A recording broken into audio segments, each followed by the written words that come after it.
राम राम किसान भाई बहनों, डॉक्टर भीमराव अंबेडकर विश्वविद्यालय के सामुदायिक रेडियो स्टेशन 90.4 मेगाहर्ट्ज आगरा की आवाज पर मैं पूजा आप सभी का बहुत बहुत स्वागत करती हूँ, बहुत बहुत इस्तकबाल करती हूँ आपकी ही अपनी पसंदीदा फ्रीक्वेंसी रेडियो स्टेशन पर और साथ ही साथ आप ही के पसंदीदा कार्यक्रम यानी कि कृषि जागरूकता कार्यक्रम 2.0। जी हाँ, ये आपके सामुदायिक रेडियो का आपका अपना खास कार्यक्रम है जिसमें हम कृषि से संबंधित विशेषज्ञ को बुलाते हैं और उसी से संबंधित विषय पर आपको सही और सटीक जानकारी उनके द्वारा प्राप्त करवाते हैं। ये कृषि जागरूकता कार्यक्रम रसायन एवं उर्वरक मंत्रालय भारत सरकार द्वारा निर्देशित है और साथ ही साथ यारा फर्टिलाइजर इंडिया प्राइवेट लिमिटेड द्वारा लगातार सहयोग है और उन्हीं के द्वारा प्रायोजित ये खास कार्यक्रम है। आज भी एक बार हम फिर से आपके लिए पुनः एक बहुत अच्छा विषय लाए हैं और विशेषज्ञ भी हमारे साथ मौजूद हैं। जी हाँ किसान भाई बहनों, जहाँ हम खेती किसानी से जुड़ी वैज्ञानिक और उपयोगी जानकारी आपके साथ साझा करते हैं, आज उसी से संबंधित बहुत अच्छी वैज्ञानिक जरूरी विषय पर हम बात करने वाले हैं और वो है मिट्टी जांच का महत्व और उसका सही नमूना लेने की विधि। क्योंकि एक अच्छी फसल और अधिक उत्पादन की शुरुआत स्वस्थ मिट्टी से होती है और मिट्टी की सही जानकारी के बिना उर्वरकों का संतुलित उपयोग संभव नहीं हो पाता। तो आइए इस महत्वपूर्ण विषय पर हमारे विशेषज्ञ जो हमारे साथ जुड़े हैं उनसे कुछ जरूरी सवाल करते हैं, उनके माध्यम से जानकारी प्राप्त करते हैं। लेकिन हम सबसे पहले अपने रेडियो स्टेशन पे बहुत बहुत स्वागत करना चाहेंगे डॉक्टर दीनदयाल सिंह जी का, जो है senior executive soil testing laboratory Babrala lab यारा फर्टिलाइजर इंडिया प्राइवेट लिमिटेड की। डॉक्टर दीनदयाल जी, आपका बहुत बहुत स्वागत है हमारे रेडियो के कृषि जागरूकता कार्यक्रम 2.0 में। नमस्कार पूजा जी, और आपके साथ जुड़े हुए किसानों का धन्यवाद करूंगा मैं, और आपसे जुड़ने के लिए भी मैं आपका धन्यवाद कर रहा हूँ। वाह क्या बात है। तो दीनदयाल जी, कृषि जागरूकता कार्यक्रम जब हमने शुरू किया था, पहला सीजन पहला साल, तब आप हमारे साथ जुड़े थे, हम आपके साथ जुड़े, बल्कि इनफैक्ट हम आपकी बबराला लैब में आए थे। एक पूरा वीडियो एपिसोड था, हमने आपकी लैब, आपकी पूरी सब तरीके जाने, आपकी सब मशीन्स को देखा समझा था और सॉइल टेस्टिंग कैसे होती है, किस तरह से होती है, ये आपसे जाना और समझा था। लेकिन अब इस कार्यक्रम 2.0 में भी हम चाहते हैं कि हमारे किसान सही विधि सही तरीका बिल्कुल अब जो अपडेटेड नई टेक्नोलॉजी के साथ है वो आपसे जाने। तो करते हैं कार्यक्रम की शुरुआत। सबसे पहला सवाल हम आपसे जो डॉक्टर साहब करना चाहते हैं वो ये है कि मिट्टी की जांच के महत्व को हम चाहते हैं हमारे किसान भाई बहनों को आप विस्तार से बताएं और सरल शब्दों में बताएं। पूजा जी, मैं आपको बताना चाहता हूँ कि मिट्टी की जांच, मिट्टी का परीक्षण, ये आधुनिक खेती का सबसे महत्वपूर्ण अंग है। क्योंकि मिट्टी में उर्वरक की कितने पोषक तत्व और कितने स्वास्थ्य की क्षमताएं हैं, ये वैज्ञानिक मूल्यांकन के द्वारा ही पता चलती है, जिससे हम लेबोरेटरी में टेस्ट करते हैं। उसमें मिट्टी में क्या क्या मौजूद है, कौन से पोषक तत्व हैं, कौन से नहीं हैं, उनके सुधार के लिए, जिससे सटीक निर्णय ले सके और उसको सुधार कर सके। इसमें जैसे मैं आपको बताना चाहता हूँ कि जैसे मान लो पोषक तत्वों में कौन कौन से न्यूट्रिएंट होते हैं मिट्टी में। जैसे हम मिट्टी के लिए जांच के लिए 14 पैरामीटर, जैसे हमारे यारा एनालिटिकल सर्विस में 14 पैरामीटर की जांच किया जाता है। इसमें जैसे पीएच होता है, इलेक्ट्रिकल कंडक्टिविटी होता है, ऑर्गेनिक कार्बन होता है, nitrogen, phosphorus, potash, sulphur, calcium, magnesium, zinc, boron, ferrous, manganese और कॉपर, ये हम 14 पैरामीटर जांच करते हैं। ये हमारे पोषक तत्व जो हमारे फसल के विकास के लिए बहुत महत्वपूर्ण होते हैं। और इन 14 चीजों को जो मिट्टी में है, ये जो उत्पादन को बढ़ाने में मदद करती है, उर्वरक के जैसे सूक्ष्म पोषक तत्व, इनकी भी बहुत मतलब कम मात्रा में ही जरूरत होती है, लेकिन बहुत जरूरी होता है। अब जैसे मैं आपको और भी चीजों को बताना चाहता हूँ कि इसका क्या महत्व है। इसमें जैसे सारे हमारे पोषक तत्व रहेंगे और इनका उत्पादन हम अच्छे से यील्ड के माध्यम से ले सकते हैं। उर्वरक में जैसे क्या है कि जब हम मिट्टी का जांच कराते हैं तो मिट्टी में हमारे कितने पोषक तत्व हैं और कितनी मात्रा में हम उसको डालें, जिससे कि हमारा उत्पादन बढ़े। उत्पादन बढ़ने के जैसे क्या है कि हम बिना जानकारी के, किसान क्या करता है कि जो भी हमारे यूरिया हो गया, डीएपी हो गया, पोटास हो गया, ये बिना जानकारी के कि कितना हमारी मिट्टी में है, कितना और फसल के लिए जरूरी है, इसको देने के लिए सही निर्णय वो नहीं ले पाता है, तो उससे उसकी लागत बढ़ जाती है। और जैसे कि हम मिट्टी का जांच करा ले तो अगर जो हम संतुलित पोषण ही दें तो उसमें हमारी लागत भी बढ़ेगी। और जैसे मिट्टी का प्रबंधन भी होता रहेगा। जैसे कि जो भी हम खाद अगर जो एक्स्ट्रा भी डालते हैं तो उससे हमारा क्या होगा, सॉइल के हेल्थ में इम्पैक्ट आएगा। जैसे हम कोई भी ज्यादा भोजन कर लेते हैं तो क्या एसिडिटी हो जाती है, वो पच नहीं पाता है। उसी तरह से मिट्टी में भी है, ज्यादा हम कोई भी खाद या फर्टिलाइजर डाल देते हैं उससे बहुत सारे प्रॉब्लम आते हैं। प्रॉब्लम इस तरह से आते हैं कि जैसे मान लीजिए हमको चाहिए नाइट्रोजन क्या हम ज्यादा डाल दिए, उड़ जाएगा, कुछ लीचिंग के द्वारा नीचे चला जाएगा। तो इस तरह से हर न्यूट्रिएंट के साथ होता है। जैसे हम डीएपी ज्यादा मात्रा में यूज कर लेते हैं तो वो हमारे सॉइल में बना रहता है दिन पर दिन, और वो मिट्टी को हानिकारक रूप में मतलब नुकसान ही पहुंचाता है। और जैसे जैसे मिट्टी की जांच से हमारे ये फायदे होते हैं, जैसे क्रॉप सिलेक्शन, अगला क्रॉप हम क्या ले सकते हैं, उस मिट्टी में क्या है, उसकी क्वालिटी क्या है। तो इससे हमारा अगले फसल के लिए भी निर्णय हम किसान ले पाता है कि हम इसमें क्या लगाएं, या हम उसके जानकारी के तौर पे हम उसको बताते हैं। दूसरा हो गया कि जैसे मैंने बताया कि इसमें जैसे मृदा जांच के बाद किसानों को उनके फसल के अनुसार कौन सी फसल लगाएंगे उसके हिसाब से रिकमेंडेशन दिया जाता है। तो ये सारे कदम उठाए जाते हैं। और जैसे क्या है कि हमारे पर्यावरण को भी बचाता है। जैसे कि मृदा जांच हम करा लेंगे तो उसी के अनुपात में हम उसमें फर्टिलाइजर डालेंगे कि जो हमारा यूज इफिशियंसी बढ़ जाती है मिट्टी में। तो ये सारे फायदे होते हैं मृदा जांच के। और जैसे गवर्नमेंट भी बोलती है कि सॉइल हेल्थ कार्ड अपने हर किसान को बनवाना ही चाहिए था, और जो भी हम उसमें सब्सिडी या जो भी चीजें लेते हैं तो उसमें ये मृदा स्वास्थ्य कार्ड का बहुत ही इम्पोर्टेंट महत्व होता है। जैसे क्या है कि जैसे किसान को किसी भी चीज की जानकारी के लिए पहले उसकी खेत की मिट्टी का जानकारी होता है, जो बहुत जरूरी होता है। तो हम उसको, इससे हम क्या है टिकाऊपन खेती के सुनिश्चित करते हैं, अच्छी गुणवत्ता वाले प्रोड्यूस उत्पादन करते हैं।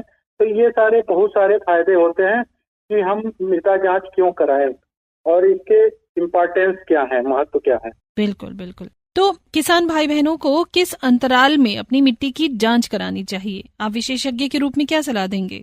मैं एक विशेषज्ञ के रूप में यही बताऊंगा कि जो हमारे भारत सरकार भी यही कहती है कि 3 साल में एक बार हर प्लाट का आपके मृदा सॉइल हेल्थ कार्ड अवेलेबल होना चाहिए 3 साल के अंतर पे।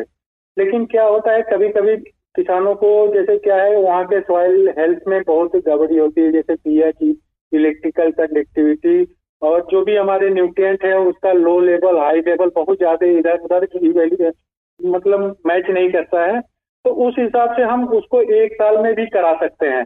उससे क्या फायदा होता है कि हम हर साल उसको सॉइल टेस्टिंग करा के हम उसका जांच करते रहते हैं, और उसी के हिसाब से उसका जो भी चीजें हैं उसमें जैसे हम उसको सही करने के लिए, उस मिट्टी को अम्लीयता को, क्षारीयता को सही करने के लिए, पीएच के मान को सही करने के लिए हम उसके सुधारक के रूप में काम करते रहते हैं। तो ये चीजें हम 3 साल से लेके 1 साल तक हम मिट्टी की जांच बहुत जरूरी होती है। मैक्सिमम 3 साल और मिनिमम 1 साल में हम करा सकते हैं। जी, और करानी भी चाहिए। ये समय समय से सही तरीके से करवाने से आपको ये पता रहता है कि आपकी मिट्टी में कोई चीज ज्यादा हो रही है या किसी चीज की कमी हो रही है, तो आप उस कमी को पूरा कर सकते हैं। सही कहा डॉक्टर साहब मैंने? जी जी। अगला सवाल डॉक्टर दीन दयाल सिंह जी, हम आपसे ये जानना चाहते हैं कि आप बहुत अच्छी जानकारी दे रहे हैं मृदा के परीक्षण के ऊपर। तो मिट्टी की जांच की ये जो प्रक्रिया है, हम चाहते हैं कि आप हमें इसे कदम दर कदम, स्टेप बाय स्टेप डिटेल में समझाइए। शुरुआत कहाँ से करनी है, कैसे करनी है, और अंत तक का उसका क्या प्रोसेस है, मिट्टी की जांच की प्रक्रिया। जी जी पूजा जी, जैसे मैं बताना चाहूंगा आपको मिट्टी की जांच की प्रक्रिया। मिट्टी सॉइल टेस्टिंग एक ऐसी वैज्ञानिक प्रक्रिया है जिसमें पता चलता है कि मिट्टी में कौन कौन से पोषक तत्व हैं, उसमें क्या कमी है, मिट्टी की उर्वरता को कैसे सुधारें। इसमें जैसे खेत का सबसे पहला जो हमारा काम होता है मिट्टी प्रोसीजर के बारे में, जैसे आपने पूछा प्रक्रिया प्रोसेस, तो इसमें सबसे पहले हम खेत का सर्वे करते हैं कि हमारा फील्ड कैसा है। जैसे क्या होता है, कभी कभी हमारा एक लेवल में फील्ड है, ऊपर नीचे है, कहीं ऊंचा है, कहीं खाला है, कहीं पे जैसे क्या है गड्ढा है, कहीं पानी ज्यादा लगता है, कहीं पे ऊंचाई पे पानी नहीं लगता है। तो उस तरह से हम उस खेत को सर्वे करने के बाद हम एक मैप के हिसाब से उसको अलग अलग पार्ट में डिवाइड कर लेते हैं। अगर जो हमारा समतल खेत है, हम उससे एक नमूना कलेक्ट करेंगे और ये जो हमारा एरिया होता है लगभग 1 से 2 एकड़ का, मैक्सिमम 2 एकड़ हम एक साथ में सैंपल कर सकते हैं। 1 एकड़ तक से 2 एकड़ तक का हम एक सैंपल लेते हैं। एक सैंपल लेने का वो भी तरीका होता है, जैसे मैंने बताया कि 2 एकड़ एक सैंपल। अब एक सैंपल ऐसा नहीं कि कहीं से एक जगह से हम मिट्टी उठा लें तो उसको हम एक सैंपल बोलेंगे। एक सैंपल 1 एकड़ से उठाने के लिए उस प्लाट में 1 एकड़ के अगर जो मतलब बराबर खेत है तो उसमें हम 20 जगह 15 से 20 जगह को स्पॉट करेंगे। स्पॉट मीन्स कि उसमें एक बिंदु लगाएंगे कि ये यहाँ से हम मिट्टी लेंगे जिगजैग तरीके से, या जो भी हमारा प्रोसीजर रहेगा।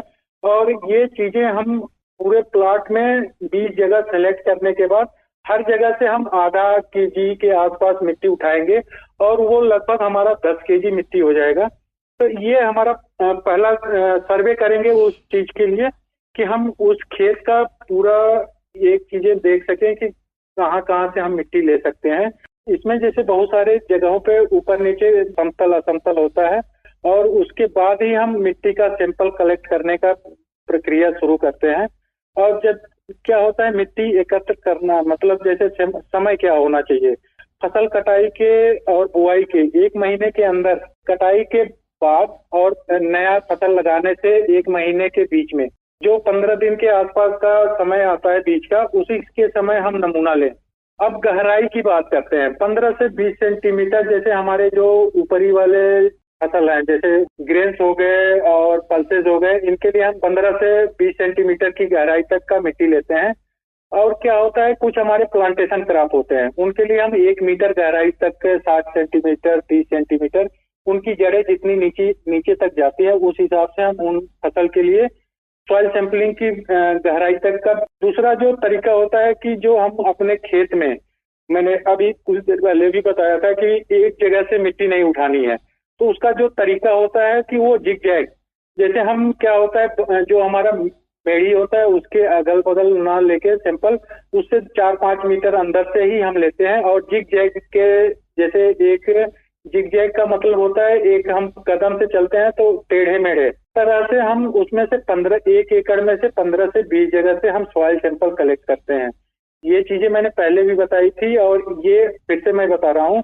और क्या करते हैं, आप हथेली, दोनों हथेली को एक बार जोड़ के, जैसे सैंपल लेने का तरीका, जैसे सैंपल लेने का तरीका ये होता है कि जब हम क्या करते हैं, जब हम प्लाट में एक जगह से सैंपल कलेक्ट करने जाते हैं उस समय ऊपरी सतह 1 से आधा सेंटीमीटर तक सफाई कर देते हैं। इससे क्या होता है कि ऑर्गेनिक कार्बन जो पेड़ पौधों से सड़ी गली पत्तियां और जैसे क्या होता है हमारे फसलों से गिरी हुई पत्तियों सड़के ऊपर ही रहती हैं, तो उससे क्या होता है ऑर्गेनिक मैटर ज्यादा आ जाता है। इसलिए हम क्या करते हैं, आधा से 1 सेंटीमीटर तक ऊपर की सतह को सफाई कर लेते हैं। फिर हम क्या करते हैं, उसमें भी शेप में, जैसे क्या होता है हम अपने हथेली को आपस में जोड़ते हैं तो एक भी शेप बनता है। अब भी शेप बनाने के लिए जैसे क्या होता है हम मिट्टी को निकालते हैं, भी शेप में निकाल देते हैं जमीन से मिट्टी 15 सेंटीमीटर नीचे तक गहराई तक। अब क्या करेंगे कि एक सिरा से आप 1 से 1.5 सेंटीमीटर मिट्टी मोटी परत आप निकालेंगे वहां से और उसको बाल्टी में, साफ बाल्टी में डाल देंगे। इसी तरह से ये प्रक्रिया पूरे 1 एकड़ में 20 जगह से करेंगे। जब वो बाल्टी में लगभग 10 किलो के आसपास मिट्टी आ जाएगी तब हम क्या करेंगे, उस नमूने को अच्छे से सुखाएंगे छाए में। नमूने को सुखाने के बाद छाए में ही सुखाएंगे, धूप में नहीं सुखाते हैं क्योंकि उसमें न्यूट्रिएंट का लॉसेस ज्यादा होते हैं, तो हम उसको छाए में सुखाएंगे मिट्टी को। अब उसके बाद से जो नेक्स्ट प्रक्रिया होती है, मिट्टी को हम बारीक तोड़ लेते हैं और एक पॉलीथीन, साफ पॉलीथीन पे बिछा के, मिट्टी को बिछाने के बाद हम क्या करते हैं, क्वार्टरिंग का एक विधि होता है। जैसे क्या होगा, एक ढेर बना लेके मिट्टी को, उसको हम आमने सामने से 4 भागों में बांटेंगे। आमने सामने के 2 भाग को हटा देंगे और 2 भाग को लेंगे। ये प्रक्रिया हम जब तक 500 ग्राम मिट्टी बच जाए तब तक करते हैं।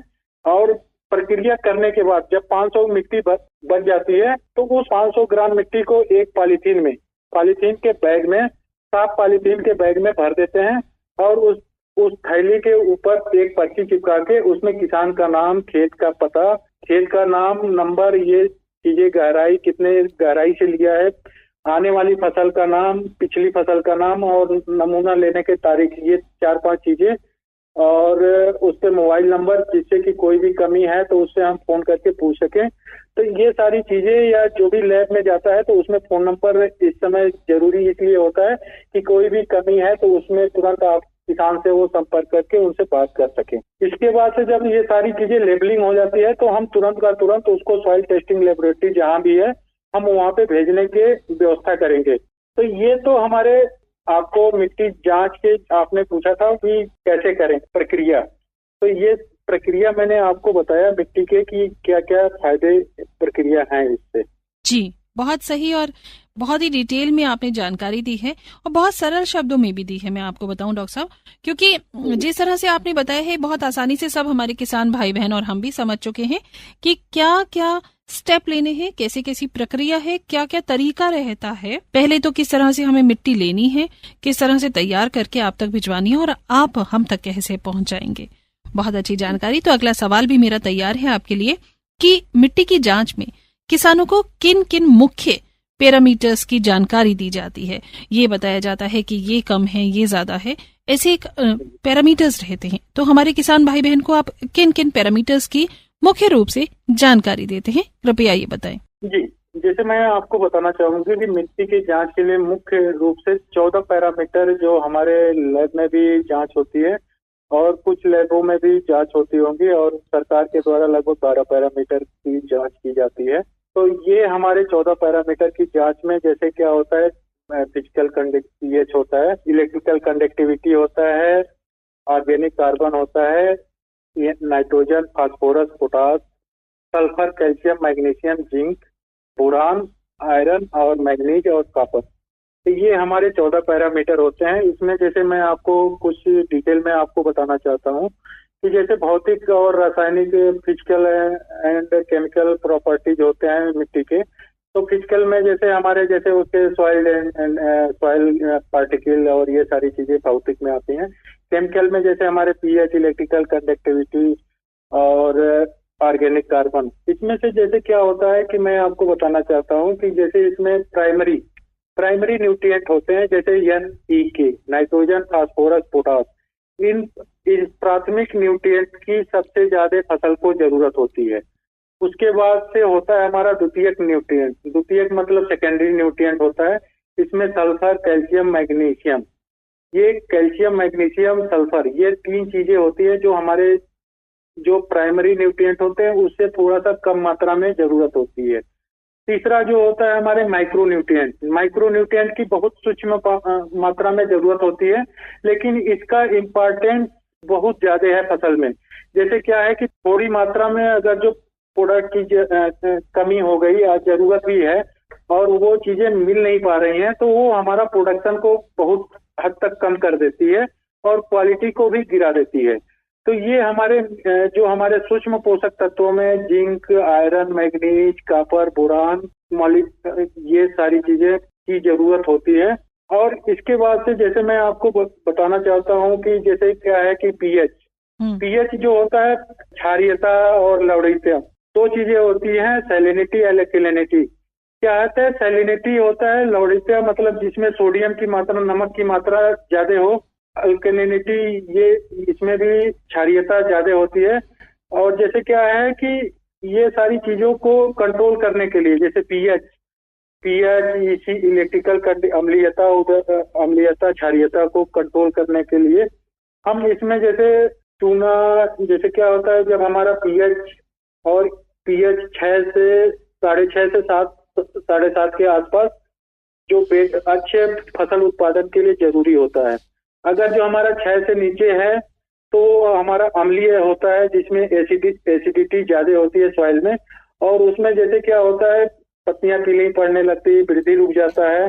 जो इसमें क्या है, इसको सुधार करने के लिए चूना डालते हैं, लाइम डालते हैं, डोलोमाइट, कैल्शियम नाइट्रेट का प्रयोग करते हैं। क्षारीयता जैसे पीएच जो हमारा 8.5 से ऊपर है तो हम उसको क्षारीय मिट्टी करते हैं। जैसे हमारा नॉर्मल होता है 7, 6.5, 6, 7.5 तक हम इसको नॉर्मल मानते हैं, जिसमें हम अच्छा उत्पादन लेते हैं। लेकिन क्षारीयता जब ज्यादा होती है तो इसको सुधारने के लिए जिप्सम, सल्फ्यूरिक एसिड, जैविक खाद या FOIF जैसे क्या होता है, इसमें जैसे हम गोबर की खाद डालते हैं जिसमें ऑर्गेनिक मैटर बढ़े और इस मिट्टी को सही करे।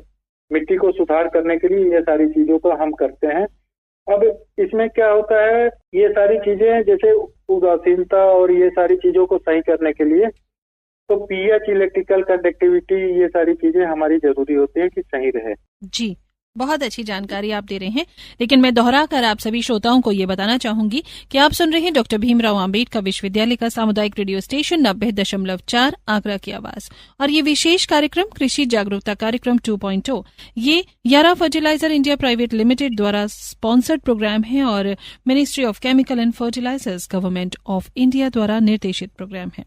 इस खास कार्यक्रम में हमारे विशेषज्ञ होते हैं, कृषि संबंधी सही जानकारी आप तक पहुंचाते हैं और विषय भी अलग अलग होते हैं। आप हमारे इस खास कार्यक्रम को इसी 90.4 रेडियो की फ्रीक्वेंसी पर हर मंगलवार और हर शुक्रवार ठीक 12 बजे सुन सकते हैं, और इसका पुनः प्रसारण ठीक अगले दिन किया जाता है रेडियो पर ठीक 12 बजे ही। लेकिन अगर कभी भी आप ये कार्यक्रम मिस कर देते हैं सुनना और जानना, तो आप हमारे YouTube पेज पर जा सकते हैं जो है 90.4 आगरा की आवाज। वहां पर आपको ये सभी कार्यक्रम, सभी विशेषज्ञ, सभी जानकारियां देखने को और सुनने को मिलेंगी, और वो भी देश दुनिया के किसी भी कोने में किसी भी समय पर आप वो कार्यक्रम देख और सुन सकते हैं। साथ ही साथ अच्छी बात यह है कि वहां से आप लगातार हम तक संदेश पहुंचा रहे हैं। YouTube पेज पर कार्यक्रम के नीचे आप हमें मैसेजेस लिख सकते हैं कि कार्यक्रम आपको कैसा लगा, आपके क्या सुझाव हैं, क्या सुधार आप चाहते हैं, और आप विशेषज्ञ से क्या जानकारी और चाहते हैं। वो भी आपके लगातार हम तक फीडबैक्स आ रहे हैं, आपके सवालों के जवाब भी पहुंच रहे हैं, और साथ में आप अगला विषय क्या जानना चाहते हैं। तो ये जानकारी देना आपको बहुत जरूरी था, और ये भी आपको बताना बहुत जरूरी है कि आज का जो विषय है वो बहुत ही खास है। आज हम बात कर रहे हैं मिट्टी जांच का महत्व और सही नमूना लेने की विधि, और इस पर बिल्कुल एक्सपर्ट जो है हमारी, जो सही जानकारी वो दे रहे हैं, वो हैं डॉक्टर दीनदयाल सिंह जी, जो है senior executive soil testing laboratory Babrala, यारा फर्टिलाइजर इंडिया प्राइवेट लिमिटेड की ये लैब है बबराला में। वहां से डॉक्टर दीनदयाल सिंह जी हमारे साथ जुड़े हुए हैं। मिट्टी की जांच पर आपने बहुत अच्छी अच्छी जानकारियां हमें दी हैं, लेकिन अभी जब हम पीएच की बात कर रहे हैं तो मैं ये भी आपसे जानना चाहूंगी कि मिट्टी के पीएच और इलेक्ट्रिकल कंडक्टिविटी, जिसे ईसी कहा जाता है, इसका क्या अर्थ है और इनका फसलों पर क्या प्रभाव पड़ता है? दीनदयाल जी जी, जैसे क्या है, पीएच और इलेक्ट्रिकल कंडक्टिविटी, ये हमारे जैसे पीएच में हाइड्रोजन आयन का इसमें एक्यूमुलेशन होता है, और इलेक्ट्रिकल कंडक्टिविटी, जैसे इलेक्ट्रिकल कंडक्टिविटी जो हमारा होता है विद्युत चालकता इलेक्ट्रिकल, इसको इसी से डिनोट करते हैं। जिसके हम जैसे क्या होता है, मैं आपको पीएच से शुरू करता हूँ। पीएच में जैसे हम एसिडिटी और क्षारीयता, अभी मैंने बताया कुछ देर पहले भी था, थोड़ा सा हल्का सा, लेकिन मैं थोड़ा सा डिटेल में आपको बताना चाहूंगा कि इसमें अम्लीयता और क्षारीयता, अल्कलिनिटी और एसिडिटी, दोनों ही पैमानों का हम पीएच में नाप लेते हैं। जैसे एक तो होता है उदासीन को हम इस चीज से 7 तक जब हमारा होता है तो उसको हम उदासीन मानते हैं कि ना कि अल्कलाइन है ना कि एसिडिक है। तो 7 पीएच को हम उदासीन, न्यूट्रल मानते हैं। न्यूट्रल में हमारा जो भी हमारा प्रोडक्शन होता है वो एकदम अच्छा होता है, फसल के लिए बहुत ही उपयुक्त होता है 7 जो हमारा पीएच होता है। लेकिन अगर जो 7 से नीचे चला गया 6.5, 5, 5.5, जो हमारा ये एसिडिक नेचर का जो हमारा सॉइल हो जाता है, तो इसमें जो अमोनिया का इसमें जो होता है नाइट्रिफिकेशन, तो अमोनिया से जब नाइट्रिफिकेशन का प्रोसीजर होता है तो इसमें एसिड रिलीज होता है, और उससे कि हमारा अम्लीयता, एसिडिटी बढ़ जाती है सॉइल की। और दूसरा जो होता है कि जब जो हमारा एल्केनिटी में सोडियम आयन जो हमारे टूटते हैं, जो नमक की मात्रा बढ़ जाती है, और मिट्टी के ऊपर आप देखे होंगे, चाहे किसान भी देखते होंगे कि ऊपर में एक लेयर बन जाती है उससे सफेद, तो वो चीजें, नमक की मात्रा, जब सोडियम की मात्रा बढ़ती है तो हमारा पीएच ऊपर जाने लगता है और क्षारीय हो जाता है। अब इसको जो हमारा आदर्श रेंज होता है 6.5 से 7.5 के आसपास जो हमारा पीएच होता है, जो हमारा पोषक तत्वों के ऊपर ये प्रभाव डालता है। आदर्श रेंज, जैसे मैंने बताया कि जो पीएच का आदर्श रेंज मतलब सही रेंज होता है वो 6.5 से 7.5 पीएच के आसपास होता है। अब क्या होता है कि जब हमारा 6.5 से 7.5 पीएच है तो उस समय हमारे जो भी फसल है और मिट्टी से पौधे जो भी हमारे न्यूट्रिएंट हैं वो आसानी से ले पाते हैं। जैसे फास्फोरस, पोटास और जो भी हमारे माइक्रो न्यूट्रिएंट है वो आसानी से ले पाते हैं। जैसे क्या है, जब हमारी मिट्टी पीएच लेवल 5.5 या 6 से नीचे चला जाता है तो उस समय अल्मीनियम और मैग्नीज की ज्यादा मात्रा हो जाती है, जिससे कि जड़ें छोटी रह जाती हैं और उनका विकास नहीं हो पाता है। तो ये चीजें हैं क्षारीयता। जैसे मैं आपको बताना चाहूंगा कि जैसे पीएच लेवल 8 बढ़ जाता है तो उस समय पे आयरन, जिंक, फास्फोरस की कमी आने लगती है, पत्तियां पीले पड़ने लगती हैं तो और पत्तियां पीली पड़ के गिरने लगती हैं। तो ये चीजें प्रॉब्लम आती हैं। ये हमारे पीएच के हाई और लो लेवल पे होने से ये दिक्कतें आती है। अब आते हैं हम इलेक्ट्रिकल कंडक्टिविटी के बारे में। थोड़ा सा मैं आपको इसको बताना चाहूंगा।